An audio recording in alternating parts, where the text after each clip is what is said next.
Hi, today we're going to do a graphic organizer titled Energy from Food, which is a review between aerobic and anaerobic respiration. So down here, if you will get the page 40 from your packet, and this will end up going on page 46 of your notebook. Okay, so let's begin with a little bit kind of a general statement. Okay, so up at the top box, we're going to write all living things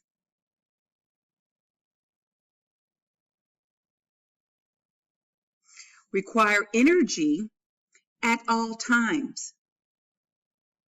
You constantly require energy. This energy is converted inside cells. So you need energy. All organisms require energy. That's one of the characteristics of life. Now, there are going to be two main ways in which organisms can gain energy from food. Okay, so there are going to be two main ways. And again, energy from food. So the first one is fermentation.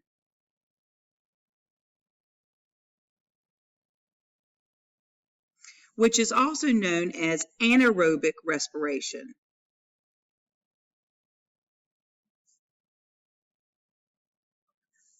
The second type is cellular respiration.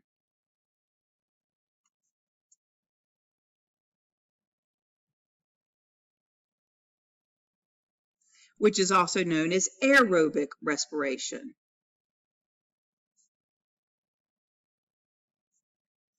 Now, let's do aerobic respiration first. So again, aerobic, I want you to think of oxygen. Aerobic respiration, which requires oxygen. It's going to take place in the mitochondrion.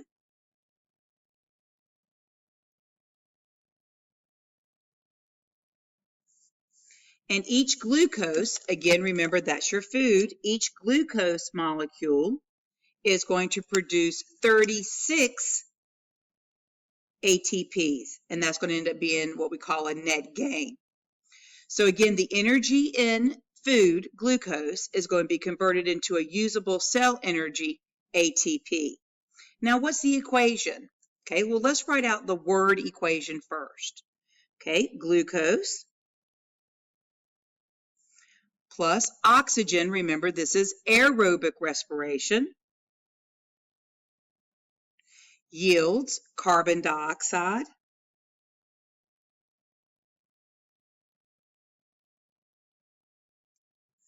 water, and ATP energy.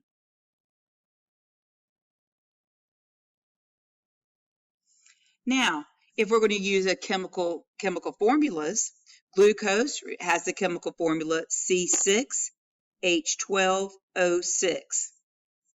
Oxygen is O2, yields carbon dioxide, which is CO2, water, which is H2O, and then ATP energy, we will get 36 ATPs.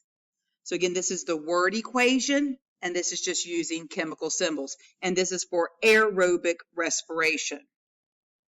Okay, well, this is what most organisms do. Most organisms undergo aerobic respiration, but there are a few organisms or cells that do not undergo aerobic respiration. They undergo fermentation, which requires no oxygen. It's going to take place in the cytoplasm of cells. And each glucose, again, you're breaking down food, glucose molecule produces a net gain of only 2 ATPs.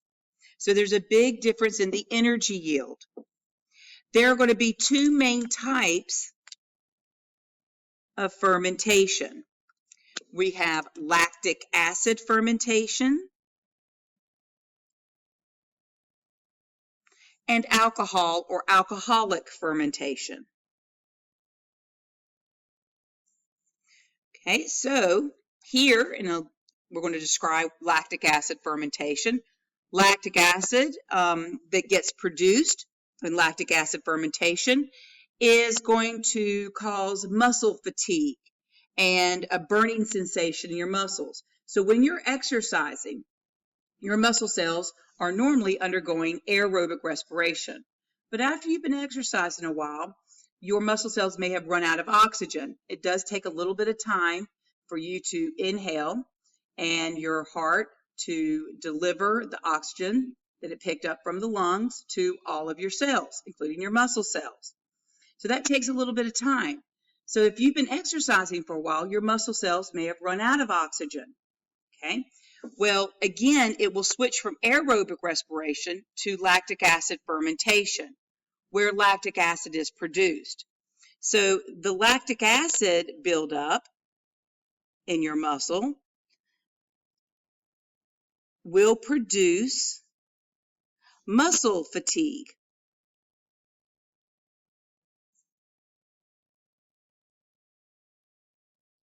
And a burning sensation that you get when you exercise strenuously.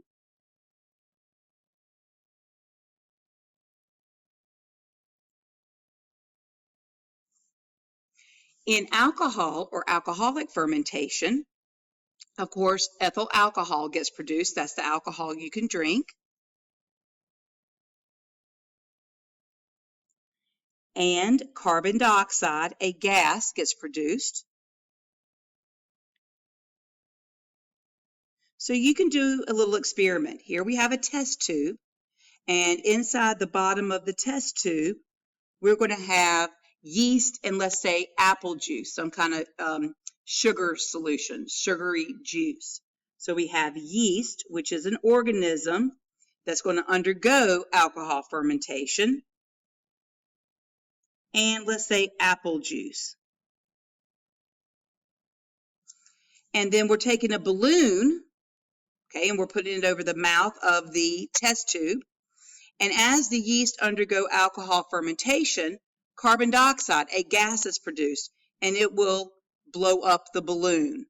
So in here, you've got the gas carbon dioxide, okay, which is one of the products of alcohol fermentation. The carbon dioxide, that gas, is also what makes bread rise. When you're making bread, of course, is in the dough of the bread. As the yeast undergo alcohol fermentation, the carbon dioxide that's trapped underneath the dough will make the bread rise. So again, we take advantage of the process of alcohol fermentation that yeast are undergoing. And what the yeast cares about is the production of the ATP. We just take advantage of the products that the yeast also produces along with the 2 ATPs. Again, this came from page 40 in your packet, and I would like for you to put it on page 46 of your notebook.